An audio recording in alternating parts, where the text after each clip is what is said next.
வணக்கம். வணக்கம். இலங்கை முதற்தர செய்தி வழங்குடன் நியூஸ் ஃபர்ஸ்டின் பிரதான செய்திகளோடு இணைந்துள்ளீர்கள். உங்கள் இணைந்து கொள்ளும் நான் ரியாஸ் ஹாரிஸ், ரஞ்சனி ராஜரத்னம், ராஜகிருஷ்ணா. முதலில் தலைப்புச் செய்திகள். சேயா சடோமி கொலை தொடர்பில் அவரின் தந்தையின் மரபணுவை பரிசோதிப்பதற்கு நீதிமன்றம் அனுமதி. டிவ் குணசேகர தாக்கல் செய்திருந்த அடிப்படை உரிமை மனு நிராகரிப்பு.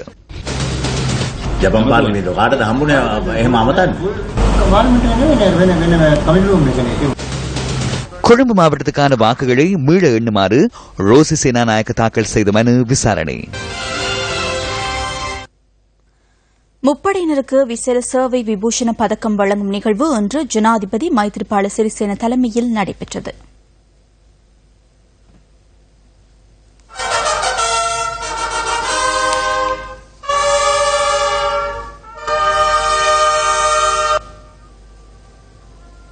தரைப்படை, கடல் மற்றும் விமானப்படைகளின் சிரேஷ்ட அதிகாரிகள் ஆற்றிய சேவையை கௌரவிக்கும் வகையில் இந்த விசேட சேவை விபூஷண பதக்கம் வழங்கப்படுகின்றது. ஜனாதிபதி அலுவலகத்தில் இன்று முற்பகல் இடம்பெற்ற இந்த நிகழ்வில் முப்படைகளைச் சேர்ந்த 30 அதிகாரிகளுக்கு இதன்போது பதக்கம் அளிக்கப்பட்டது. முப்படைகளின் தளபதிகளுக்கும் விசேட சேவை விபூஷண பதக்கம் அணிவிக்கப்பட்டமையும் குறிப்பிடத்தக்கது. மத்திய வங்கி ஊழியர்களின் இடமாற்றம் தொடர்பில் 17ஆம் நிலையியல் கட்டளையின் கீழ் பாராளுமன்ற உறுப்பினர் தினேஷ் குணவர்தன கேள்வி எழுப்ப முயற்சித்தபோது பாராளுமன்றத்தில் அமளி துமளி ஏற்பட்டது. எனக்கு அதனை முன்வைப்பதற்கு சந்தர்ப்பம் வழங்குங்கள். பிரதமர் இன்று சபையில் உள்ளார். இது ஒரு மிக முக்கியமான விடயம். 200க்கும் அதிகமான ஊழியர்கள் இடமாற்றப்பட்டுள்ளனர். கட்சி தலைவர்கள் கூட்டத்தில் அதனை கூறியிருக்க முடியும் அல்லவா?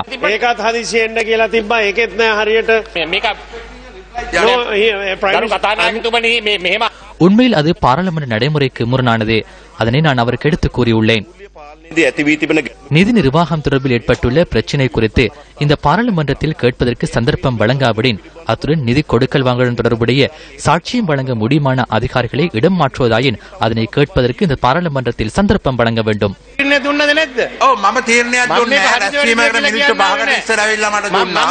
දැන් මෙතන තීරණ දීලා නැහැ. ඉතින් තව මොනවා කරන්නේ? මිනිත්තු 10කට පාර්ලිමේන්තුවේ වැඩ කටයුතු අත්හිටවනවා. பிரேரணை தொடர்பில் அறிவித்தலை வாசிப்பதற்கு மாத்திரம் தினேஷ் குணவர்தனவுக்கு சந்தர்ப்பம் வழங்குகின்றேன். இலங்கை மத்திய வங்கி வரலாற்றில் இடம்பெறாத வகையில் உயர் பொறுப்பு வகித்த சிரேஷ்ட அதிகாரிகள் முறையற்ற வகையில் இடமாற்றம் செய்யப்பட்டுள்ளனர். அதன் மூலம் மத்திய வங்கியின் செயற்பாடுகளை உரிய முறையில் நிறைவேற்ற முடியாமல் போயுள்ளது. பாராளுமன்ற தேர்தலின் பின்னர் இடம்பெற்ற ஊழியர் இடமாற்றங்களை உடனடியாக இடைநிறுத்துமாறு அரசாங்கத்திடம் கேட்டுக் கொள்கின்றோம். 5 வருடங்களுக்கு மேல் சேவையாற்றிய அதிகமானோரை இடமாற்றம் செய்யப்பட்டுள்ளனர். 5 வருடங்களுக்கு மேல் எவ்வாறு இருந்தார்கள் என்பதே அங்குள்ள பிரச்சனையாகும்.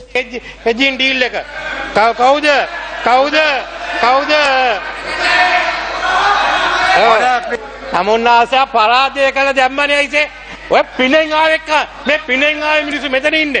මේ මෙතන ඉන්නේ පිනෙන් ආවේ ලැජ්ජයි. ගිහින් එල්ලුවා. අනේ ජනාධිපතිතුමනි අපිට ඉඳලා හිටලා ඉඩ දෙන්නකො මේ ආණ්ඩුවට විරුද්ධව කතා කරන්න කියලා. කොහොමද ගිහින් කිව්වේ? පිනට ආවේ අය මෙතන පක්ෂයක් නෑ. අහිකුන්ටකේ වාගේ යන්නේ. පිනට ආවේ මිනිස්සු පක්ෂයක් නෑ. අහිකුන්ටකේ වාගේ යන්නේ. சிரேஷ்ட ஊடகவியலாளர் லசந்த விக்ரமதுங்கவின் கொலை சம்பவம் தொடர்பில் தகவல்களை பெற்றுக் கொள்வதற்காக குற்றப்புலனாய்வு பிரிவு பொதுமக்களின் ஒத்துழைப்பை நாடியுள்ளது. அவரின் கொலை சம்பவம் தொடர்பில் குற்றப்புலனாய்வு பிரிவின் குழு ஒன்று விசாரணைகளை மேற்கொண்டு வருவதாக போலீஸ் தலைமையகம் விடுத்துள்ள அறிக்கையில் குறிப்பிடப்பட்டுள்ளது. சிரேஷ்ட ஊடகவியலாளர் லசந்த விக்ரமதுங்கவின் கொலை சம்பவம் தொடர்பில் ஏதேனும் தகவல் அறிந்தால் தமக்கு அறிவிக்குமாறு போலீஸ் தலைமையகம் பொதுமக்களை கேட்டுக் கொண்டுள்ளது. தகவல் அறிந்தால் 07185917753 அல்லது 07185917770 என்ற தொலைபேசி இலக்கங்களுக்கு அறிவியுங்கள். மீண்டும் அந்த தொலைபேசி இலக்கங்கள் 07185917753 அல்லது 07185917770. வடமாகாண சபையின் 36வது அமர்வு யாழ் கைதடியிலுள்ள வடமாகாண சபையில் இன்று இடம்பெற்றது. ஐக்கிய நாடுகள் சபையினால் செயல்படுத்தப்படும் இணைந்த தேவைகள் மதிப்பீட்டு ஆலோசகர் முதலமைச்சரினால் சிபார் செய்யப்பட்ட விடயம் தொடர்பில் இதன்போது விவாதிக்கப்பட்டது. வடமாகாண சபை உறுப்பினராக அங்கம் வகித்து பாராளுமன்றத்துக்கு தெரிவு செய்யப்பட்ட ஸ்ரீலங்கா சுதந்திர கட்சியின் அங்கஜன் ராமநாதனின் இடத்திற்கு சிவக்கொழுந்து அகிலதாஸ் இன்று நியமிக்கப்பட்டார். அதனை அடுத்து வடமாகாண சபை உறுப்பினர் சிவக்கொழுந்து அகிலதாஸ் இன்று கன்னியுரை நிகழ்த்தினார். இந்த நல்லாட்சியில் வடமாகாண சபையினூடாக எனது மக்களுக்கான சேவைகளை விஸ்தரிப்பதற்காகவும் அதிமேதகு ஜனாதிபதி மைத்திரிபால சிறிசேன அவர்களினால் மாகாண சபைக்கு தெரிவு செய்யப்பட்டுள்ளேன். மக்கள் சேவைக்காக தெரிவு செய்யப்பட்டுள்ள நாம் எமது விழுமியங்களையும் கலாச்சாரங்களையும் கட்டி காக்க வேண்டிய நிர்பந்தத்திற்கு உள்ளாகியுள்ளோம். எதிர்காலத்தில் நல்லதொரு கல்வி சமுதாயத்தினரை உருவாக்குவது ஊடாக எமது பண்பாட்டு அம்சங்களையும் பேணி ஆரோக்கியமான சமுதாயத்தை உருவாக்க திட சந்தர்ப்பம் பூண்டுள்ளோம். வடமாகாண அமைச்சுக்கள் மற்றும் திணைக்களங்களுக்கு சொந்தமான வாகனங்களில் அரசு லட்சணையுடன் வடமாகாண லட்சணையை பொறிக்குமாறு அவைத்தலைவர் CVK சிவஞானம் இதன்போது தெரிவித்தார். கௌரவ அமைச்சர்களினதும் திணைக்கள மற்றும் அமைச்சின் செயலாளரும் கவனத்திற்கு கொண்டு வர நான் விரும்புகின்றேன். வடக்கு மாகாண சபையினுடைய அமைச்சு மற்றும் திணைக்களங்களினுடைய வாகனங்களோடு பொருத்தப்பட்டிருக்கின்ற பலகைகள் அரசாங்க எலட்சணையில் மட்டும் கொண்டதாக நான் பார்த்திருக்கிறேன். மாகாண எலட்சணைகளை பொறிக்கப்படாத வாகனங்கள் மாகாண சபை திணைக்கள வாகனங்களை நான் பார்த்திருக்கிறேன். இனிமேல் வடக்கு மாகாண சபை திணைக்களங்கள் அமைச்சுக்கள் சார்ந்த வாகனங்களில் அரசாங்க எலட்சணையும் மாகாண எலட்சணையும் பொறுத்திருப்பதை உறுதி செய்யுமாறு கேட்டுக்கொள்ளப்படுகின்றது. இன்றைய அமர்வில் 4 பிரேரணைகள் முன்வைக்கப்பட்ட போதிலும் 3 பிரேரணைகள் நிறைவேற்றப்பட்டன. ஐக்கிய நாடுகள் சபையினால் செயற்படுத்தப்படும் இணைந்த தேவைகள் மதிப்பீட்டு ஆலோசகரை வடமாகாண முதலமைச்சர் சிபாரிசு செய்தமை தொடர்பில் வடமாகாண எதிர்க்கட்சித் தலைவர் முதலமைச்சரிடம் கேள்வி எழுப்பினார். ஐக்கிய நாடுகள் சபையினால் செயற்படுத்தப்படும் இணைந்த தேவைகள் மதிப்பீடு ஜாயிண்ட் நீட்ஸ் அசஸ்மெண்ட் ஆலோசகராக பெயர் குறிப்பிட்டு நீங்கள் ஒருவரை சிபாரிசு செய்து இருப்பது ஒரு முறையற்ற செயலாகும் எனவும் இது தொடர்பாக மத்திய அரசின் ஒப்புதலுக்கு நீங்கள் தொடர்ச்சியாக நடவடிக்கை எடுத்ததாகவும் சமாதானத்தை கட்டியெழுப்பும் நிதி அதாவது பீஸ் பில்டிங் ஃபண்ட் தொடர்பான உங்களது கருத்துக்களையும் அபிப்பிராயங்களையும் இலங்கை அரசின் வெளிவிவகார அமைச்சின் ஊடாகவே தங்களுக்கு தெரியப்படுத்த வேண்டும் என்றும் இது தொடர்பாக பின்னரும் விடயங்களை தெளிவுபடுத்தும்படி கேட்டுக்கொள்கின்றேன். மேலே கூறப்பட்ட விடயங்கள் உள்ளடங்களாக ஐக்கிய நாடுகள் சபையின் பதிவிட பிரதிநிதியிடமிருந்து உங்களுக்கு ஒரு பதில் வந்ததா? எனது 15/8/2015 கடிதத்திற்கு அனுப்பப்பட்ட பதிலே 28/8/2015 பதிவிட பிரதிநிதியின் கடிதம். மேற்கூறப்பட்ட விடயங்கள் என்று உங்கள் முதலாம் கேள்வியில் கூறப்படுபவை தவறான கருத்துக்களை கொண்டிருக்கின்றன. அவ்வாறாயின் வடக்கு மாகாண முதலமைச்சர் என்ற ரீதியில் தங்கள் மீது சுமத்தப்பட்டிருக்கும் பாரிய தவறுகள் தொடர்பான தங்களது பதில் என்ன? எந்த தவறும் எங்கும் குறிப்பிடப்படவில்லை, தவறுகள் செய்யப்படவும் இல்லை. முதலில் ஐக்கிய நாடுகள் பதிவிட பிரதிநிதியிடம் வடமாகாணம் பற்றி 2003ஆம் ஆண்டில் தயாரித்தது போல் ஒரு முழுமையான பல்துறை தேவைகள் சார்பான பல் நிறுவன அறிக்கையை நான் கோரியது 2013ஆம் ஆண்டு கடைசி மாதங்களில். அதே காலகட்டத்தில் எமக்கு சர்வதேச பல் நிறுவனங்களுடனான அனுபவத்தை பெற்றவரும் முகாமைத்துவம் பற்றிய அறிவு அனுபவம் தகமையும் பெற்ற ஒருவரை எமது ஆலோசகராக பெற வேண்டும், அதற்குரிய ஏற்பாடுகளை செய்ய முடியுமா என்று வதிவிட பிரதிநிதியிடம் கேட்டிருந்தேன். இரண்டுக்கும் சாதகமான பதிலை இறுத்தார் வதிவிட பிரதிநிதி. நான் தேர்ந்தெடுத்த நபரின் பெயரையும் வதிவிட பிரதிநிதிக்கு கூறியிருந்தேன். அவர் பற்றி பின்னர் கூறுவேன். இதன் பிறகு அப்போதைய ஜனாதிபதியை 2014ஆம் ஆண்டு ஜனவரி மாதம் 2ஆம் தேதி சந்தித்தேன். அப்போது ஆலோசகரின் விடயம் எடுத்துக் கொள்ளப்பட்ட போது ஜனாதிபதி அவர்கள் ஆஸ்திரேலியாவில் வசிக்கும் குறித்த ஆலோசகரை நியமிப்பதில் பிரச்சனை ஏதும் இல்லை என்றும் அவரை இரட்டை பிரஜா உரிமையை பெற சொல்லுங்கள், மற்றவற்றை திரைசேரி செயலாளருடன் முடிவு செய்து கொள்ளுங்கள் என்றும் கூறினார். வடமாகாண சபையின் 37வது அமர்வு நவம்பர் 5ஆம் தேதிக்கு ஒத்திவைக்கப்பட்டது. நிரந்தர நியமனம் வழங்கக் கோரி வன்னி மாவட்ட தொண்டர் ஆசிரியர்கள் வடமாகாண சபை முன்பாக இன்று கவனஈர்ப்பு போராட்டத்தில் ஈடுபட்டனர். தமக்கு நிரந்தர நியமனம் வழங்கப்படும் என பல வருடங்களாக காத்திருந்த போதிலும் இதுவரையில் நியமனங்கள் வழங்கப்படாத நிலையில் போராட்டத்தை முன்னெடுத்துள்ளதாக தொண்டர் ஆசிரியர்கள் தெரிவித்துள்ளனர். கிளிநொச்சி, முல்லைத்தீவு, மடு, வவுனியா வடக்கு, துணுக்காய் ஆகிய 5 கல்வி வலயங்களைச் சேர்ந்த தொண்டராசிரியர்கள் கவனஈர்ப்பு போராட்டத்தில் ஈடுபட்டனர். நாங்கள் 2005ஆம் ஆண்டுக்கு முதல் அன்றிலிருந்து இன்று வரை எந்தவித வேதனமின்றி தொடர்ச்சியாக எங்களோட கடமையை தொடர்ச்சியாக செய்து வாரோம். எங்களுக்கு எந்த ஒரு பொறுப்பு வாய்ந்த அதிகாரியும் ஒரு முழுமையான ஒரு பதிலை தெரியல. நாங்கள் இதுக்கு முதல் எங்களோட வடமாகாணத்தினுடைய ஆளுநர், கல்வி அமைச்சர், முதலமைச்சர் என்று சொல்லி தனிப்பட எல்லாரையும் எங்களோட விடயங்கள் எடுத்து கூறி மகஜர்களை முன்வச்சு நாங்கள் அவர்கள் எல்லாம் எங்களுக்கு நிரந்தர நியமனம் தெல்லாம் என்று சொல்லியிருக்கிறோம். ஆனால் எப்போ தருவோம், எத்தனை பேருக்கு தருவோம் என்ற அந்த சரியான முடிவு எங்களுக்கு இதுவரைக்கும் தெரியல. இதன்போது மாகாண சபை அமர்வுக்காக வருகை தந்திருந்த வடமாகாண முதலமைச்சர் சி வி விக்னேஸ்வரன் மற்றும் மாகாண கல்வி அமைச்சர் த குருகுலராசா ஆகியோர் கவனஈர்ப்பு போராட்டத்தில் ஈடுபட்டவர்களுடன் கலந்துரையாடலில் ஈடுபட்டனர். பதவியில் இல்லாத ஒரு ஆளுக்கு நியமனம் பெறுது, பதவியில் இருக்கிற எங்களுக்கு என்ன ஒன்றும் இல்லை. நீங்க நடக்க சொல்றீங்க திரும்பி நீங்க சொல்றது எங்களுக்கு தெரியல. அதை பற்றி நாங்கள் கிளாரிஃபை பண்ணணும், அதில் இருக்கிறாரா இல்லையாண்டு. அதுக்கு பிறகுதான் அதை பற்றி கதை சரியான முறையில் அறிஞ்சு கொண்டுதான் அதை பற்றி மறுபடியும் சொல்லலாம். 6 மாத டைம் வேணும் என்று அது லேசான விடயம் இல்லை. ஜனாதிபதி அவர்களிடத்திலே முதலமைச்சர் அவர்கள் 2 தடவை பேசியிருக்கிறார்கள் இந்த விடயத்தை பற்றி. அவரும் அதுக்கு தன்னுடைய ஆலோசனைகளை வழங்கி இருக்கிறார்கள். எனவே நாங்கள் அடுத்த கட்டமாக இது ஜனாதிபதி இடத்திலும் சென்று அமைச்சரவை பத்திரம் ஒன்றை தயாரிப்பதற்கு நாங்கள் உரிய நடவடிக்கையில் ஈடுபடுவோம். அப்போ எங்களுக்கு அதுக்கு நேரம் வேணும், காலம் வேணும். எங்களுக்கு இங்கே தருகின்ற பொழுது மற்ற இலங்கையில் உள்ள மற்ற இடங்களுக்கும் உள்ள தொண்டர்களை பற்றியும் அவர்கள் அது சிந்திக்க வேண்டி ஏற்படும். இப்போ ஒரு 50, 100 பேர், 10, 20, 30 பேர் அது வேறு கதையாக இருக்கும். இது தொகை கூடியதாக இருக்கிறது. உங்களுக்கு மட்டுமல்லாமல் தொண்டர் ஆக இருப்பவர்கள், மற்றது ஒப்பந்த அடிப்படையில் இருப்பவர்கள், பகுதி நேர ஆங்கில ஆசிரியர்கள் என்று சொல்லி பட்டியல் நீண்டு கொண்டு போகிறது. எனவேதான் அதை பற்றி நாங்கள் அதை தீர்மானித்திருக்கிறோம். வேலையற்ற பட்டதாரிகளின் உண்ணாவிரத போராட்டங்கள் கிழக்கு மாகாணத்தில் வலுப்பெற்றுள்ளன. கிழக்கு மாகாணத்தில் வேலையற்ற பட்டதாரிகள் தொடர்ந்தும் 9வது நாளாக இன்றும் கிழக்கு மாகாண சபைக்கு முன்பாக உண்ணாவிரத போராட்டத்தில் ஈடுபட்டுள்ளனர். மாகாணத்தில் முன்னெடுக்கப்படும் அரசு ஆட்சேர்ப்புகளில் மாவட்ட ரீதியில் புறக்கணிப்புகள் இடம்பெறுவதாக அம்பாறை மாவட்ட தமிழ் பட்டதாரிகள் குறிப்பிடுகின்றனர்.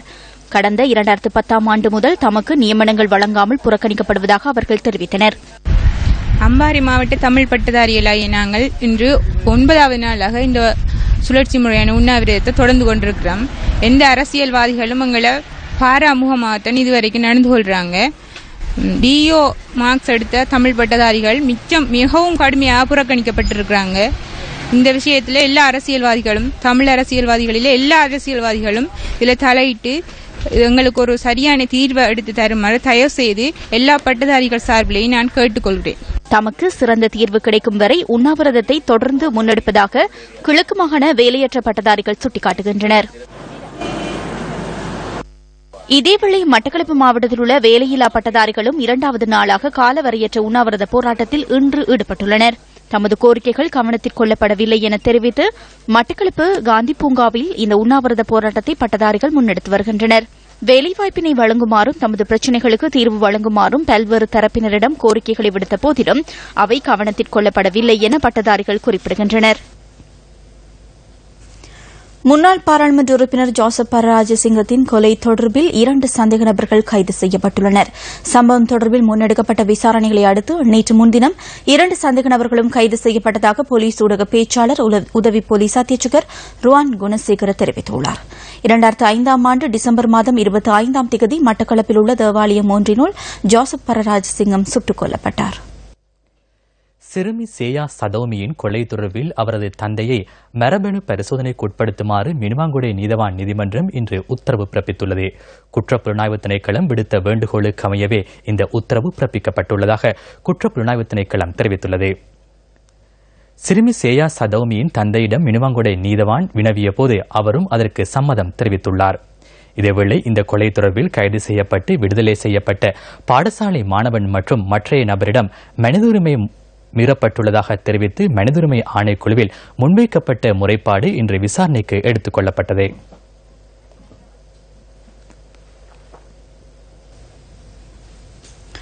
புத்தளம் நகர பகுதியில் 6 வயது சிறுமியை துஷ்பிரயோகத்திற்கு உட்படுத்திய ஒருவர் விளக்கமறியலில் வைக்கப்பட்டுள்ளார்.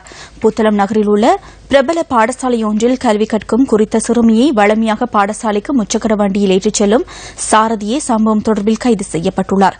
சந்தேக நபர் இன்று புத்தளம் நீதவான் நீதிமன்றத்தில் ஆஜர்படுத்தப்பட்டதைத் தொடர்ந்து எதிர்வரும் 21ஆம் தேதி வரை விளக்கமறியலில் வைக்கப்பட்டுள்ளார். சம்பவம் தொடர்பில் புத்தளம் போலீசார் மேலதிக விசாரணைகளை மேற்கொண்டு வருகின்றனர். நாட்டில் உள்ள பிள்ளைகளுக்கு பாதுகாப்பான எதிர்காலத்தை உருவாக்குவதற்காக நியூஸ் ஃபர்ஸ்ட் முன்னெடுக்கும் விழிப்புணர்வு திட்டத்தின் 4ஆம் நாள் இன்றாகும். மன்னார் பஸ் நிலையத்தில் இன்றைய விழிப்புணர்வு செயற்திட்டம் ஆரம்பிக்கப்பட்டது. நியூஸ் ஃபர்ஸ்ட் குழுவினர் சிறுவர் துஷ்பிரயோகத்தை தடுக்கும் வழிமுறைகள் தொடர்பில் மக்களுக்கு தெளிவூட்டினர்.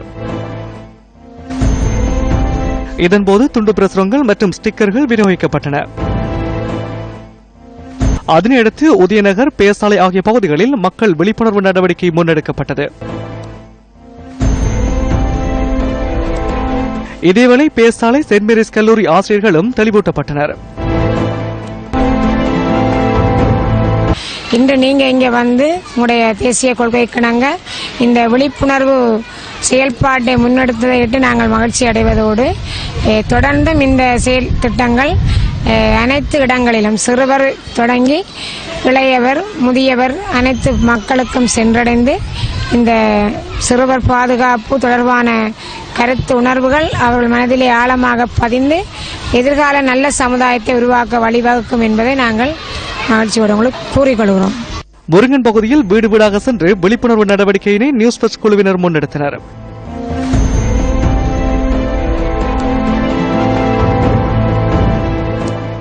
இதேவேளை எமது இரண்டாவது குழுவினர் பிபிலை மற்றும் மேதகம பகுதிகளில் மக்களை இன்று தெளிவூட்டினர்.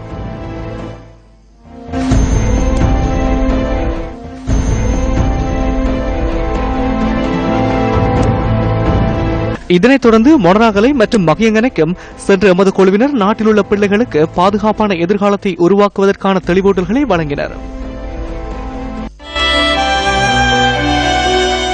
இது உங்களின் பிள்ளையாகவும் இருக்கலாம். நாம் அவர்களை பாதுகாப்போம். பிள்ளைகளுக்காக.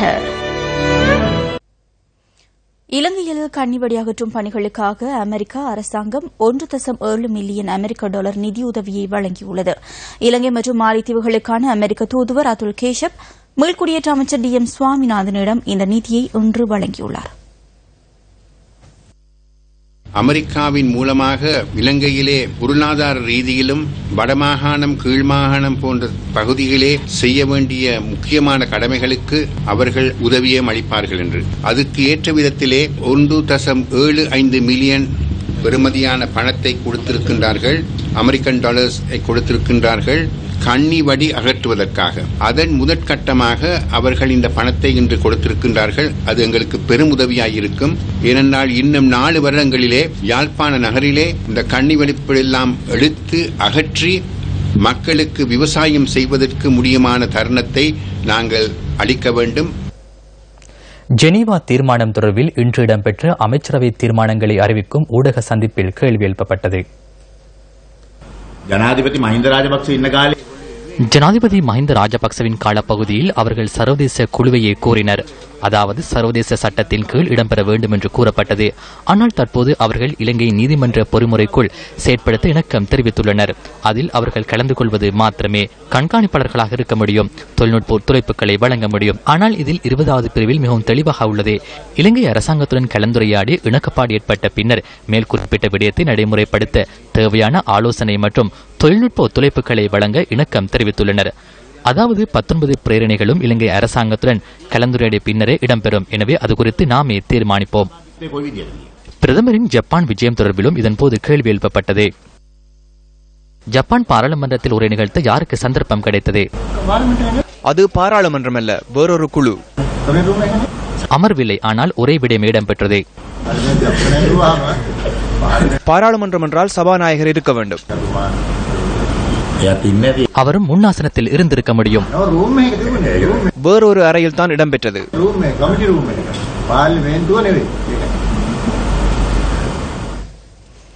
முன்னாள் அமைச்சர் ரோசி சேனாநாயக்க தாக்கல் செய்த தேர்தல் மனு உயர்நீதிமன்றத்தில் இன்று பரிசீலனைக்கு எடுத்துக் கொள்ளப்பட்டது. புவனேக அலுவிகாரே, பிரியந்த ஜெயவர்தன மற்றும் அனில் குணரத்ன ஆகிய உயர்நீதிமன்ற நீதியரசர்கள் குழா முன்னிலையில் இந்த மனு பரிசீலனைக்கு எடுத்துக் கொள்ளப்பட்டது. கடந்த பொதுத் தேர்தலில் ஐக்கிய தேசிய கட்சி சார்பாக கொழும்பு மாவட்டத்தில் போட்டியிட்ட தனக்கு கிடைத்த வாக்குகளை மீள எண்ணுமாறு தேர்தல்கள் ஆணையாளருக்கு உத்தரவு பிறப்பிக்குமாறு ரோசி சேனாநாயக்க தனது மனுவில் குறிப்பிட்டுள்ளார். பொதுத் தேர்தலில் தாம் வெற்றி பெற்றுள்ளதாக ரோசி சேனாநாயக்க நம்பிக்கை கொண்டிருப்பதாகவும் சகல வாக்குகளையும் எண்ணுவதன் மூலம் தமது நம்பிக்கையை மீள உறுதி செய்வதே அவரின் தேவை எனவும் அவர் சார்பாக நீதிமன்றத்தில் ஆஜரான ஜனாதிபதி சட்டத்தரணி ஃபாயிஸ் முஸ்தபா சுட்டிக்காட்டியுள்ளார்.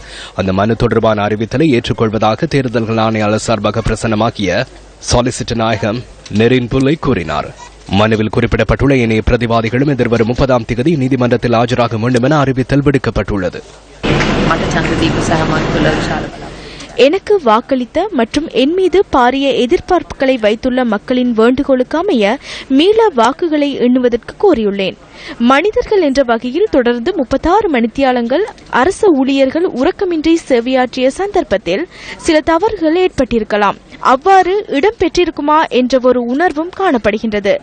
எனக்கும் என் மீது பாரிய எதிர்பார்ப்பு வைத்திருந்த மக்களுக்கும் நியாயத்தை நிலைநாட்டுவதற்காக மீள வாக்குகளை எண்ணுவதற்கு எதிர்பார்த்துள்ளேன்.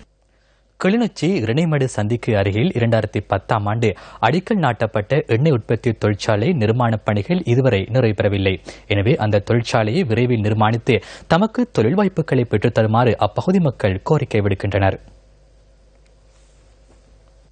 2010ஆம் ஆண்டு அக்டோபர் மாதம் 21ஆம் தேதி அடிக்கல் நாட்டப்பட்டு கட்டட நிர்மாணப் பணிகள் இடைநடுவில் கைவிடப்பட்ட நிலையில் கிளிநொச்சி இணைமடு சந்திக்கு அருகில் இந்த தேங்காய் எண்ணெய் உற்பத்தி தொழிற்சாலை காணப்படுகின்றது.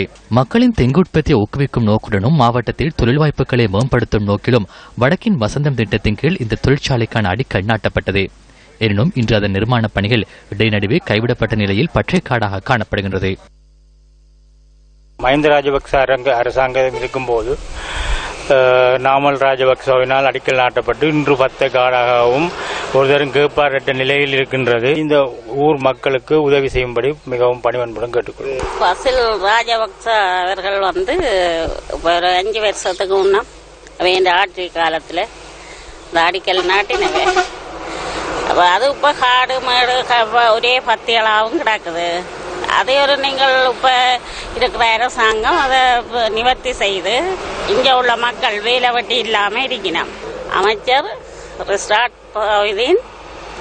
அவர்கள் இதை எங்களுக்கு செய்து தருமாறு மிக தாழ்மையுடன் கேட்டுக்கொள்ளும்.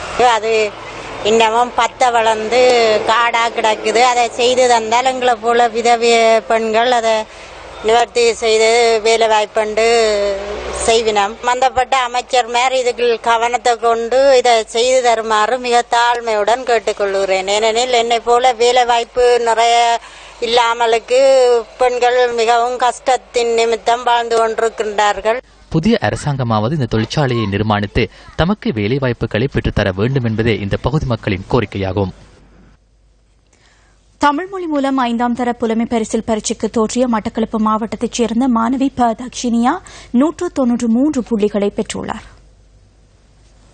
மட்டக்களப்பு வின்சன் மகளிர் உயர்தர பாடசாலையில் கல்வி கற்கும் பத்மசுதன் தக்ஷினியா என்ற மாணவியே இம்முறை புலமை பரிசில் பரீட்சையில் 193 புள்ளிகளை பெற்றுள்ளார்.